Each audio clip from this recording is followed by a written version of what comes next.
পটুয়াখালী বরিশাল মহাসড়কের নির্দিষ্ট একটি রুট ব্যবহার করে বছরের পর বছর একটি শ্রমিক সংগঠনের নাম দিয়ে অটোরিকশা থেকে চাঁদা তোলা হচ্ছে।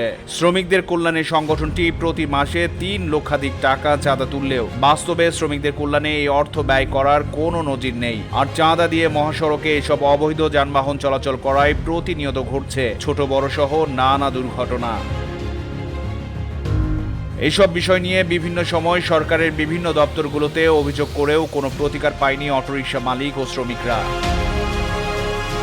পদ্মা সেতু চালু হওয়ার পর ঢাকা কুয়াকাটা মহাসড়কে যানবাহনের চাপ বেড়েছে কয়েক গুণ। তবে এই সড়কে পটুয়াখালী লাউকাঠি সেতু থেকে লেবুখালী পর্যন্ত সড়কে নিয়মিত ৩ চাকার ব্যাটারি চালিত অটোরিকশা চলাচল করছে। আর এতে করে প্রায়ই ঘটছে ছোট বড় সহ নানা দুর্ঘটনা। এ রুটে চলাচলের অনুমতি পেতে প্রতিটি অটোরিকশাকে প্রতি মাসে গুনতে হয় ১,০০০ টাকা করে।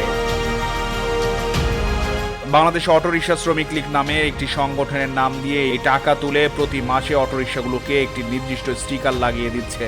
নির্দিষ্ট স্টিকার ছাড়া কোনো অটোরিকশা এ রুটে চলাচল করতে পারে না। পুরো বিষয়টি ওপেন সিক্রেট হলেও এ নিয়ে প্রতিবাদ করলেও কোনো প্রতিকার মেলে না। তাই তো এই বিষয়ে এখন আর কথা বলতেও স্বাচ্ছন্দ্য বোধ করেন না ভুক্তভোগীরা। প্রত্যেক মাসেই দেয়, এই যে হয়তো এই ইদারিং ২-১ মাস ধরে নেয় না, একটু চাপ সৃষ্টি কম আগের চেয়ে, এই জন্য এখন আবার শুরু হয়েছে। এরা অনেকই সময় যে চাপ সৃষ্টি করে যে গাড়ি চলতে পারবে শিকার ছাড়া গাড়ি এদিকে আমাকে আইটি দিতে চায় না আর কি। ১,০০০ এমনি লাগাই দিচ্ছে আর কি, এই হাই রোডই না। আমি তো টাকা দিই না ভাই, আমরা তো এমনি। আপনার গাড়িতে তো স্টিকার, এর আগে হলুদ স্টিকার ছিল, মে মাসে লাল সবুজ স্টিকার ছিল। তবে সম্প্রতি এ নিয়ে গত ২৭ মার্চ পটুয়াখালী জেলা শ্রমিক লীগের তৎকালীন সভাপতি তোফাজ্জল হোসেন, জেলা রিকশা চালক শ্রমিক ইউনিয়নের সভাপতি সাইফুল ইসলাম এবং জাতীয় রিকশা ভ্যান শ্রমিক লীগের সভাপতি ফারুক ফকির একসঙ্গে পুলিশ সুপার বরাবর একটি অভিযোগ প্রদান করেন। তবে মার্চ মাসে অভিযোগ দিলেও এপ্রিল এবং মে মাসেও স্টিকার দিয়ে চাঁদা তোলা অব্যাহত রয়েছে। এসব অভিযোগের বিষয়ে জানতে চাইলে পটুয়াখালী অটোরিকশা শ্রমিক লীগ সভাপতি গনি হাওলাদার বলেন, ডিসিএসপিদের সঙ্গে আলাপ আলোচনা করে আমরা এই সড়কে অটোরিকশা চালাচ্ছি। সংগঠন পরিচালনা করতে ব্যয় হয়, বিভিন্ন সময় তাদের সদস্যরা দুর্ঘটনায় আহত হয় আর তাদের চিকিৎসা সহ পরিবারকে সহযোগিতা করতে হয়। এসব কারণে সদস্যদের কাছ থেকে তারা কিছু চাঁদা নেন। আমরা কোনো চাঁদাবাজি করি না। পটুয়াখালী শহরে আমাদের ১,০১২শোর মতো সদস্য আছে। আমাদের অফিস আছে, খাতা আছে এবং সদস্য ফরম আছে। আমরা ওই সদস্যর মাধ্যমে আমরা এইভাবে সদস্যকে চাঙ্গা রাখার জন্য এটা করি।